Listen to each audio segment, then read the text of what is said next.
His heartbeat rose. His eyes suddenly felt dizzy. And in a twinkle of an eye, Kole slumped to the ground. Dr. Simi rushed into his ward, attending to him, trying to resuscitate him. After many hours of struggling, Kole became stable. When Dr. Simi got back to her office, she met Dr. Akowe going through Kole's patient's file. Immediately, Dr. Simi's expression changed. Kole is a confidential patient. She snatched the file from Dr. Akowe. This shouldn't repeat itself. But Dr. Akowe looked so confused. "Get out of my office," she shouted at Dr. Akowe. The next morning, Dr. Simi came to him. "Kole," she said, "how are you feeling?" He did not answer immediately. Instead, he stared at the screen in front of him. "I thought I could beat it," Kole whispered, his voice cracking with frustration. "I thought I could win the game, get the money, buy myself more time.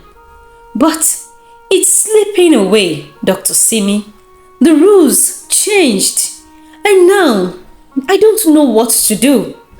Dr. Simi took his hand and gave him a long hug. "You have come too far to give up," she said to him. As the days dragged on, Kole became more desperate. He spent hours trying to figure out how to increase his passive income. Yet, as he stared at his profit per hour, it looks like every ordinary user. Nothing special except his referrals.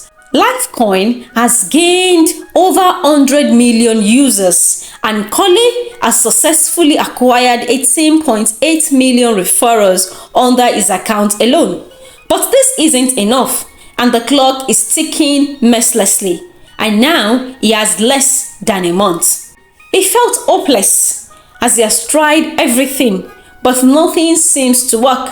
Until one evening, as Kole was scrolling through his phone, he received a message from a crypto influencer named Toby Adeniro.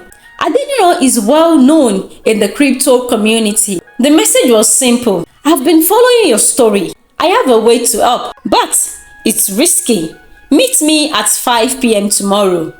Kole's heart skipped a beat, but the word risky stuck with him.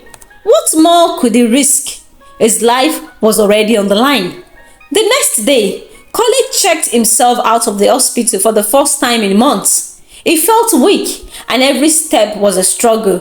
But he made his way to the location Adeniro as provided, a small restaurant along the Thai road. When he arrived, he spotted Adeniro immediately. "You are Kole?" Adeniro asked as Kole sat down. Kole nodded, his breathing heavy from the short walk. "What's the plan?" Adeniro lowered his voice and spoke. "This Lifecoin game, there's a backdoor way to bypass. It's complicated, but if done right, it could boost your passive income by 100 times in a matter of days." "Is that even legal?" Kole interrupted. "Legal? Probably not," replied Adeniro. "But don't you want to leave? This may be your only shot." Kole hesitated. This is a dangerous road, and he knew it. If the Lifecoin developers discovered he is gaming the system, they could revoke his account, wiping out everything he had worked for. But what other choice? His time is almost up, and he couldn't bear the thought of leaving this world without a fight. Kole said, his voice firm. Adeniro explained the process over the next hour and also emphasized on the need to act fast because the Lifecoin listing date is fast approaching. For the next 2 weeks, Kole and Adeniro worked tirelessly. Kole's hospital room became a makeshift crypto headquarters. Adeniro would visit every day, and together they executed the complex strategy. Within days, Kole's passive income skyrocketed, and his payout is set to be enormous when the airdrop finally occurred. Kole couldn't believe it. He is on the verge of winning the biggest gamble of his life. But as the Lifecoin listing date approached, things started to go wrong. One night, Adeniran called Kole in panic. "They are onto us. I heard they will soon start giving cheaters like us a card. A card called cheating is bad. And with this, Lifecoin dev team will flag your account. They are investigating the sudden spike in users' passive income." Kole's heart sank. "What do we do?" Adeniran replied, "There's nothing we can do. If they dig deep enough, they will see the fake transactions and they will ban your account. You will lose everything." Panic gripped Kole. He couldn't afford to lose everything, not when he is so close. There has to be a way to fix this. Adeniran was silent for a moment. "There's one last option. I will erase the fake transactions. Your passive income will reduce drastically, probably to nothing. It will save your account, but you will lose most of your payouts." Kole clenched his fist. This isn't a good option. But one thing is clear. He couldn't afford to be banned.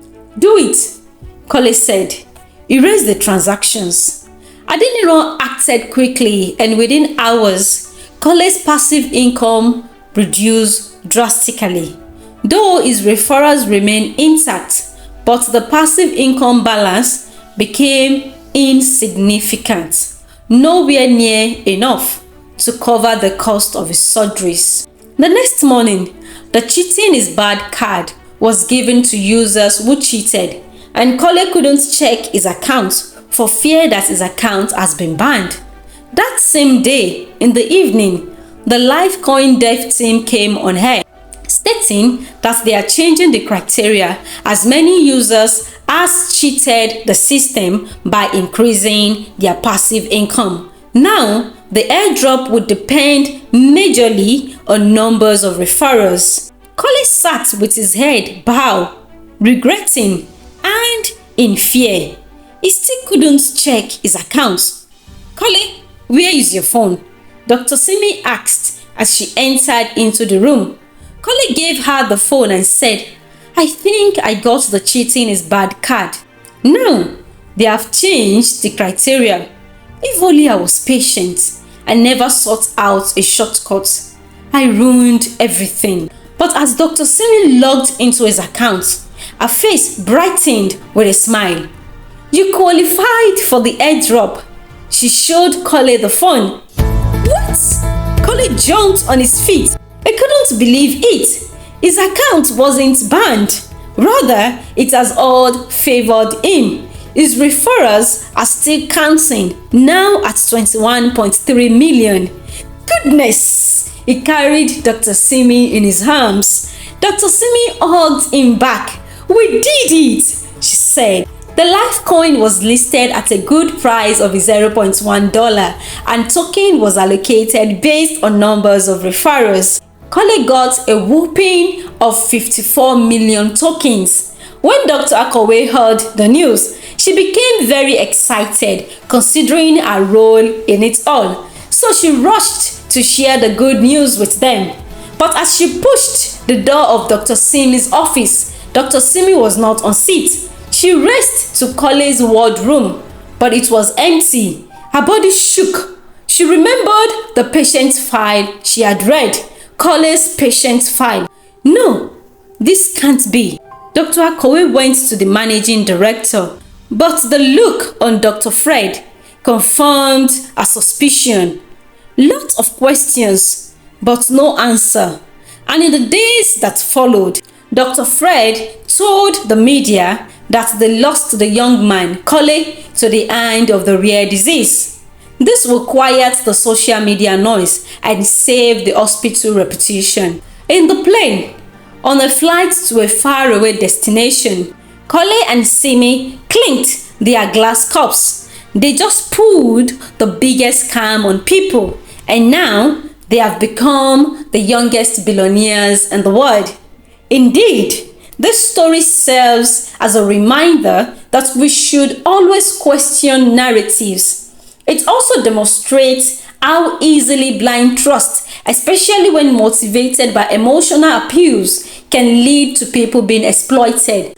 Trust should be earned and not blindly given. The end.